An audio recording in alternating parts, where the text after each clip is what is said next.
भजन के माध्यम से मैं निवेदन करना चाहूँगा, कोई भी महानुभाव बाहर से पधारे विशेषकर सादर आमंत्रित हैं, कोई अपनी मंगलाचरण की शुरू कोई भजन की प्रस्तुतियाँ देना चाहें तो आ जाएं।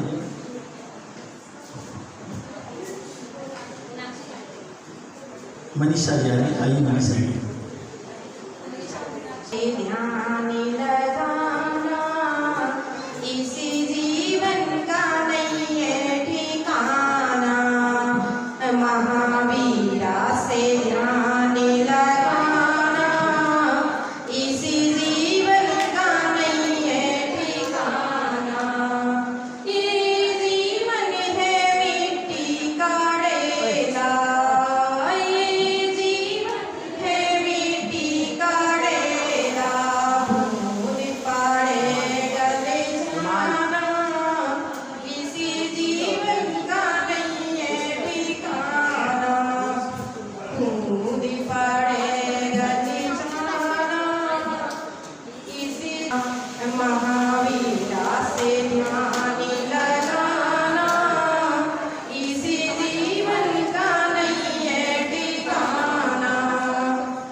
काफी दिनों के बाद में हिम्मत जुटाकर आज एक मंगलाचरण करने जा रही है। क्या बात है।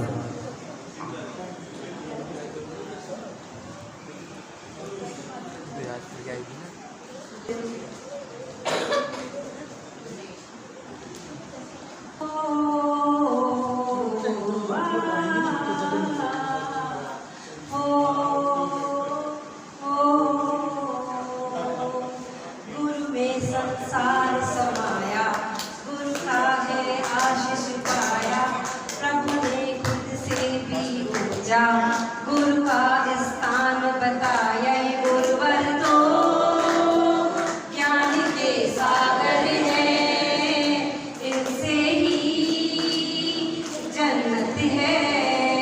ये गुरुवर तो ज्ञान के सागर है, इनसे जन्नत है। गुरु रत्नाकर सूरी जी है हम सबके तारणहार। सबकी जीवन नैया को देते हैं वो किनारे। 29 साल उन्होंने ज्ञान का अमृत बांटा। अब उनके चतुर्मास पर हम सबका है ये वादा, जो सीखा है उसे अपनाएंगे, खुशियों को पाएंगे। ये गुरुवर तो ज्ञान के सागर है, इनसे ही जन्नत है। प्रताप नगर के हर घर में खुशियों का है समाए। छाया संग उठत का सपना सच है बना। गुरु है शीतल चंदा से, सागर से गहरे ज्ञानी। प्रभु को हमने ना देखा, बस इनकी कही है मानी। ये प्रताप नगर धन्य हुआ, गुरुवर से नाता जुड़ा। ये गुरुवर तो ज्ञान के सागर है, इनसे ही जन्नत है। गुरु में संसार समाया है, इनका आशीष पाया। प्रभु ने खुद से भी पूछा, गुरु का स्थान बताया। ये गुरुवर तो ज्ञान के सागर है, इनसे ही जन्नत है। बोलो सौरभ सागर जी महाराज की जय। नमस्ते। बहुत सुंदर, जोरदार तालियां। गुरुवर तुम्हारे चरणों में एक दर्श भिखारी आया है।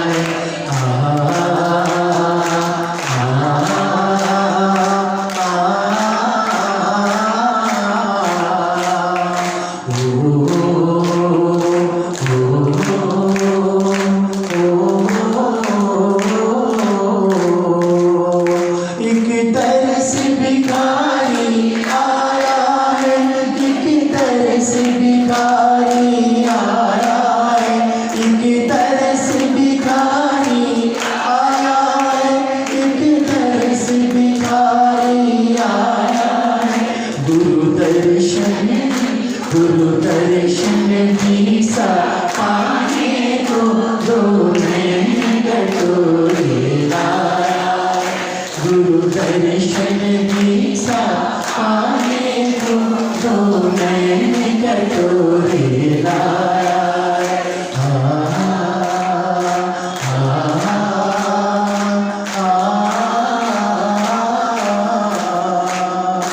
नहीं दुनिया में कोई मेरा है, आफत ने मुझको घेरा है।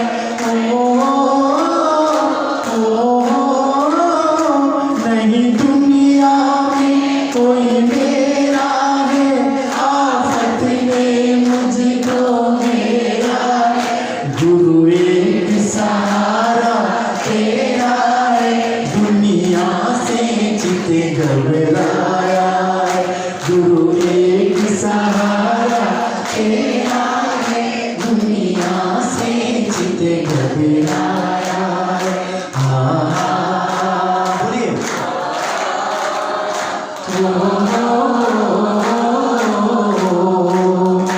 आपस में प्रीत व प्रेम नहीं, गुरु तुम बिन हमको चैन नहीं।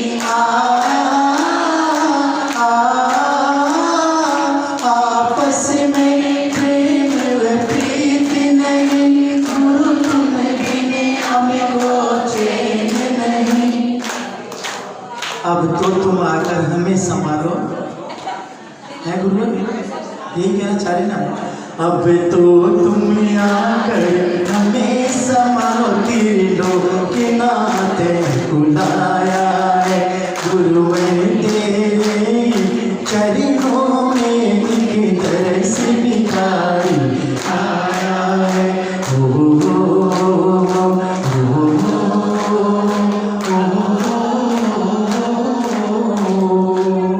बोले प्रभु जा आचार्य गुरुवर सौरभ सागर जी गुरुदेव की जयकारा गुरुदेव का,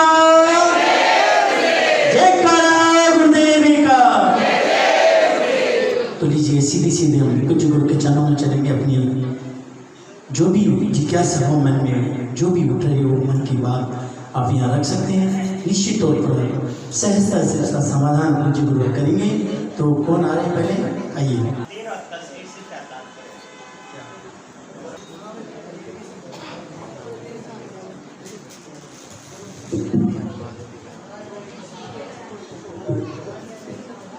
आकाश, पृथ्वी, बादल, पहाड़, नदियाँ, सूर्य, चंद्रमा, झंडे, पेड़, हरियाली, तारे, हवा, पशु पक्षी सभी तो है जो मानव को आनंदित और प्रसन्न करते हैं।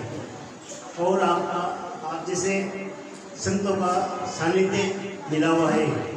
फिर भी प्रकृति का श्रेष्ठ प्राणी मनुष्य दुखी और अशांत क्यों है? मैं जिज्ञासा का समाधान चले के चरणों में फिर बार नमोस्तु नमोस्तु नमोस्तु। महाराज जी तत्व सूत्र के 7वें अध्याय के 18 सूत्र में 18वें सूत्र में आया है निश्चल्य वृत्ति, यानी निश्चल्य वृत्ति आया है। जबकि वृत्ति 12 व्रत उदाहरण करता वो व्रत है 5 व्रत, 3 गुण व्रत, 4 शिक्षा व्रत। और निश्चल्य का अर्थ है जो शल्य रहित हो, जिसमें मिथ्या निराश और मिथ्या का अभाव हो, वो निश्चल्य है। तो ये निश्चल्य वृत्ति किसलिए कहा गया है, जिज्ञासा का समाधान करेंगे। नमोस्तु गुरुदेव, नमोस्तु गुरुदेव, नमोस्तु गुरुदेव। हे इष्टोपदेश से मोहेन संप्रतम ज्ञानम स्वभावं लभते नहीं मत्त पुमान पदार्थानां यथा मदद क्रोध्रे। इसका भावार्थ बताइए। आचार्य परमेश के सामने तो जब 5 जल्दीबाजी में आरती करते हैं तो 5वीं आरती बोलना चाहिए, 3री आरती बोलना चाहिए। कोई कहते हैं कि आचार्य परमेश के सामने भी 5वीं आरती 7 दुधारी वो काम हो जाता है। मेरे हिसाब से 3री आरती आचार्य उपाध्याय की बोलनी चाहिए। इसका समाधान करें। नमोस्तु गुरुवर, नमोस्तु गुरुवर। हे गुरुवर, हमारी सभी समस्याओं का, सभी शंकाओं का आप समाधान करने की कृपा करें। नमोस्तु नमोस्तु नमोस्तु।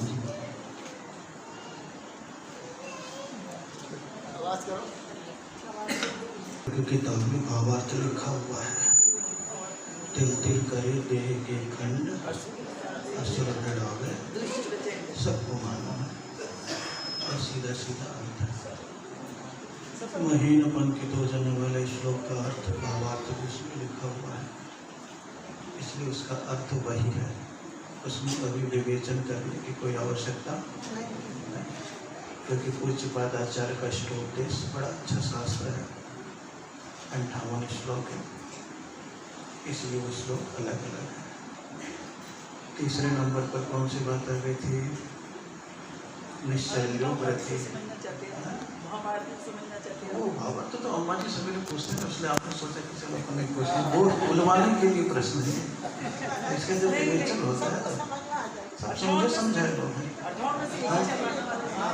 कितनों भी समझाएंगे ये तिल तिल देह के खंड करेंगे। और असुर कुछ है जो आपस में लड़ाएंगे ही लड़ाएंगे। कितनों भी समझा दो समझने वाले।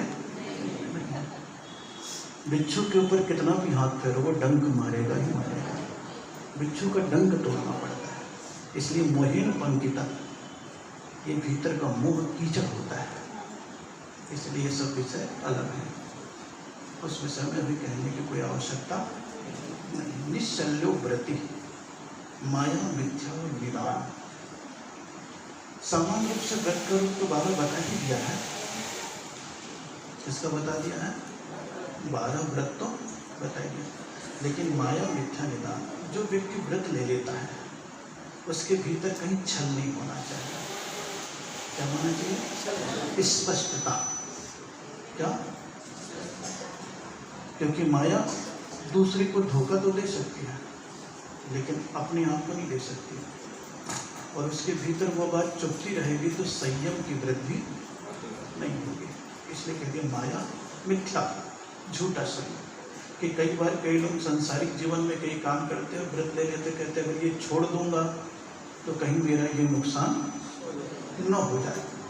तो बीच भीतर ही भीतर वो क्या चलता रहता है, शब्द, विचार, लपलपाहट, वो चुपती रहती है, मिथ्या सा, इसका नाम है झूठी मान्यता। और तीसरे नंबर पर निदान, आगामी भोगों की आकांक्षा का। इसलिए आचार्य के लिए व्रत तो ले लिया, इसलिए तो भीतर छल भी मत रख, अतीत में जो किया उसके बारे में संशय भी, झूठी धारणा भी मत रख, और मैं इतना नियम लिया हूँ उसका आगामी फल मुझे ऐसा मिले, ऐसी कामना भी मत कर। इसलिए कह रही माया मिथ्या और कई लोग ऐसे होते हैं, कई लोग कुछ व्रत करते हैं ना दुनियादारी के, और बीच में बात को उपदेश को समझते हैं, उनसे कहते कि भाई ये छोड़ लो, तो छोड़ तो देते हैं बात मान के, लेकिन बात में कोई उलझने आती तो कहते अरे मैंने वो व्रत छोड़ा था, वो नियम छोड़ा था, इसलिए मुझे ऐसा कष्ट। आज भी ऐसे लोग हैं। महावीर कहते हैं ना, अब तो व्रती बन गया है तो अब सोच, होता स्वयं जगत परिणाम।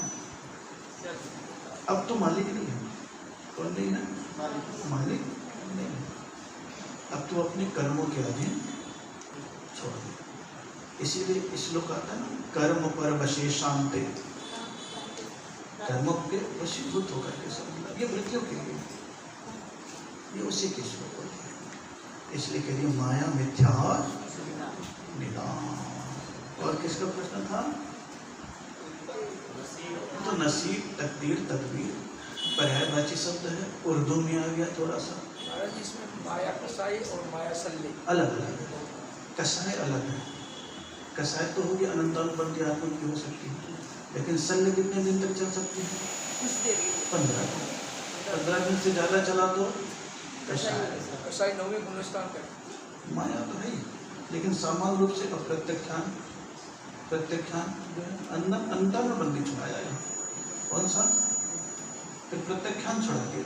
अब व्रती बन गया तो 15 दिन के भीतर मामला रफा दफा कर ले। सोच मत, एक चतुर्दशी आई और मामला साफ। ये विशेषता है, कसाय अलग है। जैसे बाहुबली को कह दिया शल्य थी, बोले नहीं, विकल्प था। शल्य अलग है और हाँ विकल्प, और विकल्प कब तक रह सकता है, जब तक श्रेणी ना चढ़े, श्रेणी नहीं चढ़े। 1 साल तक विकल्प रहा कि मैं भरत की भूमि पर खड़ा हूँ। हाँ? भरत जी नहीं आते तो शल्य नहीं। अब जो भी पहुंचा,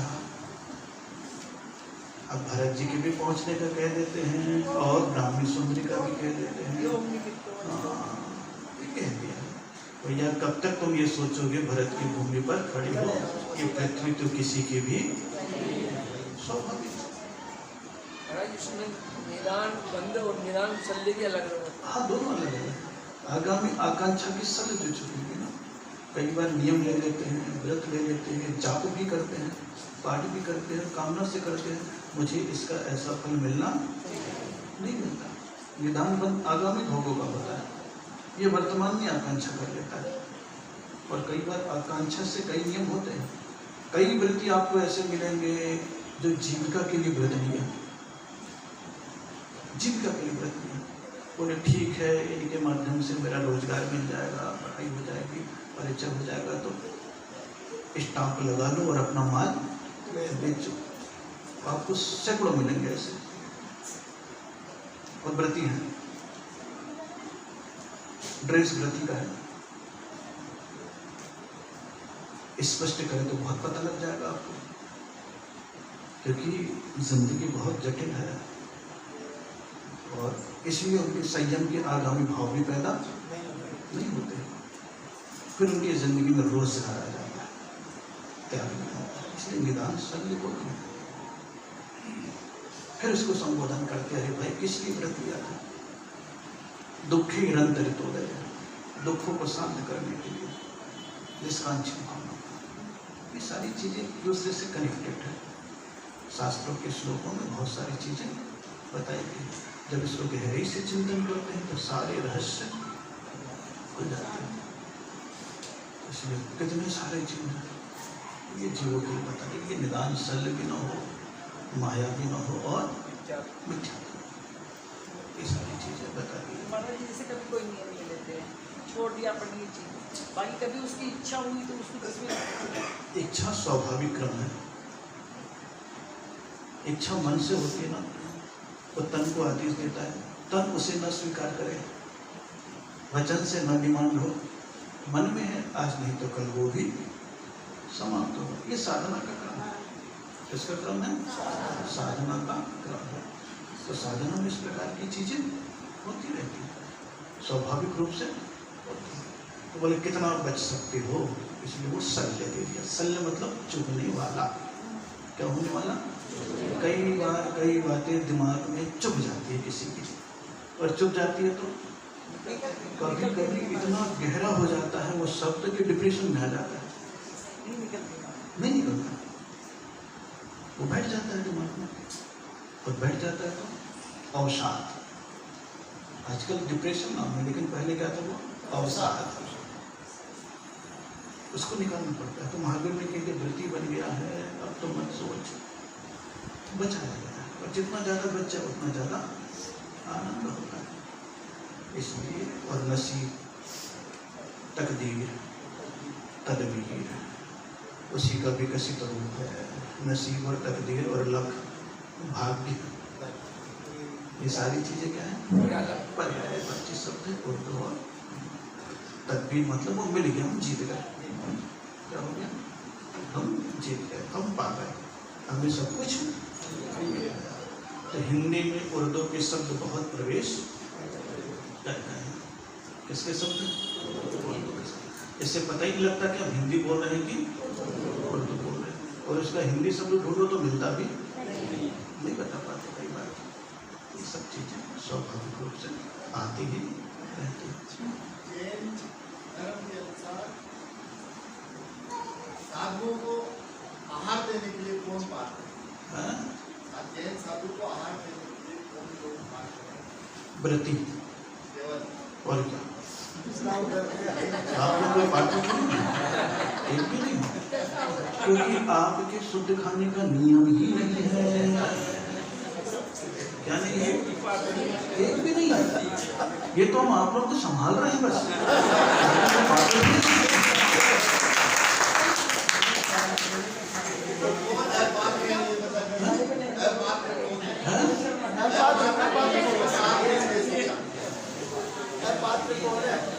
कोई भी अपात्र नहीं है।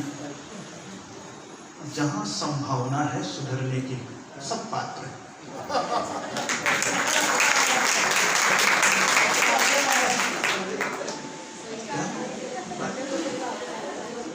इसीलिए पुराने साधु जब बोलते थे तो चातुर्मास करते थे। क्या करते? कौन है जो चातुर्मास में 4 महीने शुद्ध भोजन करेगा? तो 2-4 अम्माएं, 2-4 आदमी, और जो अम्माएं करती थी, जो आदमी करता था, फिर महाराज जाते थे, 10-5 दिन के बाद फिर दूसरे के भाव जगने लग जाते थे। और लग जाते थे तो महाराज भी क्या त्याग करा देते? शूद्र जल का त्याग। कहीं महाराज और मजबूत होते तो चल प्रतिमा ले, तो ये हार लूंगा, नहीं तो नहीं लूंगा, भाग यहाँ से। तो उनके क्रोध में भी सुधार था, उनके क्रोध में भी सुधार।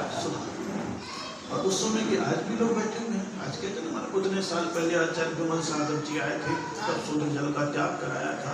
महावीर कीर्ति आए थे तो कराया था, आज तक नहीं पाया। ये तो भीतर की भावना है। अन्यथा तो वही पात्र है जिसका नियम है कि मैं स्वयं शुद्ध भोजन। नियम लेने में तो डरते हैं कि पलेगा नहीं पलेगा। ये शल्य है, पलेगा या न पलेगा, इसी का नाम शल्य है। जब तक पले तब तक पाल रहे ना, टूट जाए कर्मोदय, लेकिन तोड़ूंगा नहीं मैं। नहीं वो तो नहीं है। टूट जाए कर्मोदय, लेकिन तोड़ूंगा नहीं। यही विश्वास संयम है। ये विश्वास क्या है? ये बांध करके रखता है इंसान को। किसको बांध करके रखता है? ये तो आप लोग पहले से डर गए, नहीं बोलेगा तो अब तो के चक्कर में कई लोग देव दर्शन का भी नियम नहीं लेते, रात्रि भोजन के त्याग कर। और यहाँ पर बैठी भी करीब 20 महिला ऐसी हो सकती हैं जो वैसे सब शुद्ध खाती हैं, वैसे सब नियम पालती हैं, पूरी मालाएं करती है, मंदिर में जाती है, लेकिन संकल्प नहीं ले रही। बोले टूट गया तो, बीमारी आ गई तो, बहू ने साथ नहीं दिया तो, ये जो सब ने छुपा हुआ है भीतर, क्या छुपा हुआ है? सब ने छुपा हुआ है। और इससे सिद्धो जैसे नरक गति में तीर्थंकर प्रकृति के बंधक अनेक जीव हैं, वैसे इस मनुष्य गति में व्रत पालन करने वाले अनेक जीव हैं, लेकिन उदय नहीं आ रहा। इसी का नाम है पाप का उदय नहीं है, पाप का उदय लेकर के आओ, भीतर का साहस नहीं है। क्या नहीं है? साहस। और साहस पैदा हो जाएगा, महाराज जी नियम लेते तो पलते भी हैं, सब पलता है। जो लेते हैं इतने बड़े बुजुर्गों को भी देखे हैं कि वो बिल्कुल 80-85 साल के भी हैं, लेकिन अपना ही अब उनको खाने में शरीर कम करने लग गया, खिचड़ी में काम चला लेते, दलिया में काम चला लेते। वो तो कभी कभी बहुत साथ दे देगा तो रसगुल्ला में भी काम चला जाएगा, लेकिन अपने हाथ से वो नहीं बनाएंगे। हाँ, मीठा गुलगुला जरूर बना लेंगे, तो उसके लिए मैं गुलगुला। और जिसके घर में है और बहुओं को ऐसा मौका मिल जाए तो आधा व्रत तो बच्चों में अपने आप आ जाता है। हम लोग के घर में भी दादी थी ना, व्रत थी, नियम था, शुद्ध था, उनके किचन अलग बना हुआ था, हम लोग तो घुसने में भी डरते थे, लेकिन वो जो मिठाई बनाई उसका जो एक टुकड़ा मिल रहा था उसका ही आनंद था कि दादी ने अपने में से वो बनाएगी तो इतना से बनाएगी ना, ज्यादा तो नहीं बनाएगी, क्योंकि मालूम है जितना दिखेगा उतनी टपकेंगे, बोले टपके ना, वही प्रेम था। काम कर दो, देखो फिर। और कितने साल तक चलते रहे, आखिरी समय तक ऐसा जीवन आया कि कभी किसी की सेवा लेने का अवसर ही नहीं मिला। अंतिम समय तक स्टील की बाल्टी में खुद ही कुएं से पानी निकाल दी, खुद ही पानी निकालने वाली। और ये चक्की तो थी नहीं कोई मशीन वाली, आज भी रखा हुआ है, वो कमरा अलग से बना हुआ। अब तो खैर पता ही नहीं गया, अब तो खैर पता नहीं, लेकिन जब हम गए थे अभी 10 साल पहले, तब तक था वो वैसे कमरा। मैं जब वहां पर गया, वहीं बैठा चौक में, आहार के बाद मैंने कहा ये संस्कारों का दरवाजा है मेरा। उस चौक के दरवाजे को यहाँ से खुला था, उनकी अपनी अलमारी, अपनी चौकी, अपना चूल्हा, अपने और घी भी ये बाजार का नहीं, रोज तो उनको 1-1.5 किलो दूध जितना लगता था उसकी जो मलाई या बनाए उसी में से इतनी सी कटोरी में घी, और उसकी खुशबू अलग।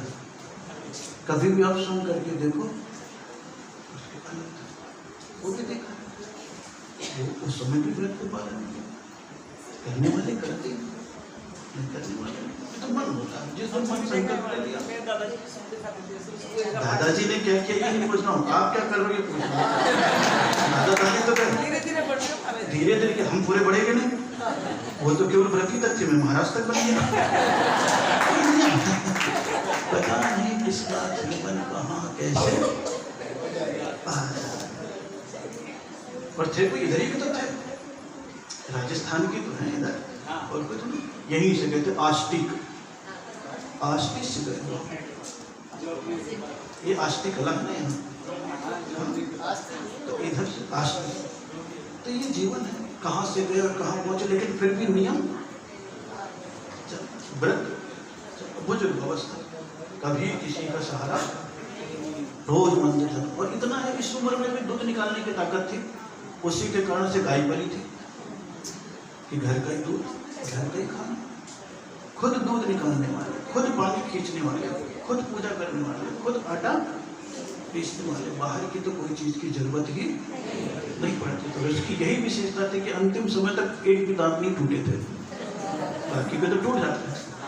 तो ये जीवन होता है, व्रत होता है, संयम होता है, तो ये जिंदगी का क्रम है। चलिए अब में बज गए कितने हैं?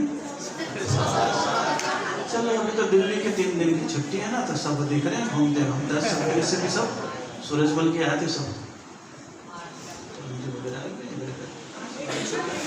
सभी लोग आए। कौन सा बचा कि जब होश पूर्वक विभाजन कर दिया है आचार्य उपाध्याय साधु, तो जो सामने हो आरती में वही करते हैं। लेकिन मंगल उत्तम और शरण स्वरूप आता है चत्तारी लोग उत्तमा में, साहू लोग उत्तमा में, तीनों आ जाएंगे। किसमें आ जाएंगे? आचार्य उपाध्याय और। लेकिन जब आरती वगैरह करते हैं तो जो जिस पद के योग्य बताया गया है बोले वो आरती कहने से उसकी पहचान। तीसरे नंबर पे तो तीसरी आरती बोलो, 5वें नंबर है तो 5वीं बोलो। आपको तो इतनी जल्दी होती है, 5वीं आरती तीसरी दिन साधु की हारी, और ये पूरा खत्म भी नहीं होता उसके पहले 6, 11 प्रतिमाधारी चालू कर देते हो। कपड़े वाले की पहले करते हो, हम लोग का तो नंबर ही नहीं लगाते हैं। ये तो बड़ी दुर्दशा है, आप कहीं भी जाके सुन लेंगे। 5वीं का तो पता नहीं लगता, चालू करने वाला कोई अम्मा होती है, लेकिन 6ठी का है सब पे। तो मैंने कहा छठे छठा जा गए। किसकी? अरे दामाद के करते हो कि नहीं? आर्थिक सम्मान का प्रतीक एक अलग मैटर है, व्यवहारिक चीजें। वैसे अपने तो पंच परमेष्टि की आरती है। किसकी आरती है? लेकिन ये आरती इतनी फेमस हो गई कि नॉन स्टॉप आरती बन गई है। 6ठी के बाद 7वीं भी हो गई, 8वीं भी हो गई, बाहुबली भी हो गई, तीरथ भी हो गई। भगवान जाने नॉन स्टॉप कहाँ तक बढ़ गई है, इतनी लंबी आरती बनी है। तो वो किस्मत है, लिखने वाले की कला थी, तो वो अपने आप ही लय में लय बनती चली जाती है। इसलिए जो परमेष्टि हो उनकी आरती याद है। बाकी अगर बोलते भी हो तो कोई हानि नहीं है, लेकिन फिर भी एक व्यवहारिकता है। क्या है ये? व्यवहारिकता है। चलिए आइए इसी व्यवहारिकता के साथ लहरा